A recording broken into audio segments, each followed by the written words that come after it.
अस्सलामुअलैकुम, मैं हूं हुरैन फातिमा और आप देख रहे हैं हिमायती न्यूज HD चैनल। नजर डालते हैं आज की अहम खबरों पर। कमांडर मलिर की जानिब से जिला में अमन और अमान को मजीद बेहतर बनाने की कोशिशें। कमांडर मलिर ने नेशनल हाईवे पे वाक़े तीनों थानों को मजबूत मोर्चा बना दिया। जिला मलिर के अहम थानों पे काबिल पुलिस अफसरान की तकर्री को मलिर के अवाम ने मुस्बत इक़दाम करार दिया है। SSP मलिर काशिफ आफ्ताब अब्बासी ने अहम थाने शाह लतीफ टाउन में तजर्बाकार और बेहतरीन कारकर्दगी के हामिल SHO अमीन खोसू की तकर्री की, जो कि थाने की हदूद में अमन और अमान के क़याम की जमानत साबित हो सकती है। दूसरी जानिब मलिर की मरकजी शाहराह नेशनल हाईवे पे वाक़े थाना मलिर सिटी में सैयद फरासत हुसैन शाह की वापसी एक कामयाब तजर्बा साबित हो सकती है, क्योंकि वो पहले भी अपने दौर में थाने की हदूद में अमन और अमान कायम रखने में कामयाब रही हैं।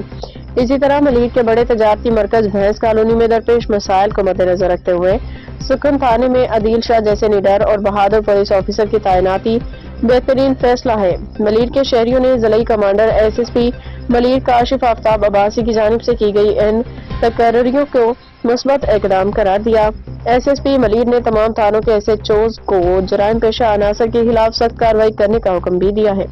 जिलाई कमांडर SSP मलिर काशिफ आफ्ताब अब्बासी जिला में अमन अमान की सूरत हाल का खुद जायजा लेने के लिए मुख्तलिफ बाजारों, चौराहों और शाहराहों का दौरा कर रहे हैं।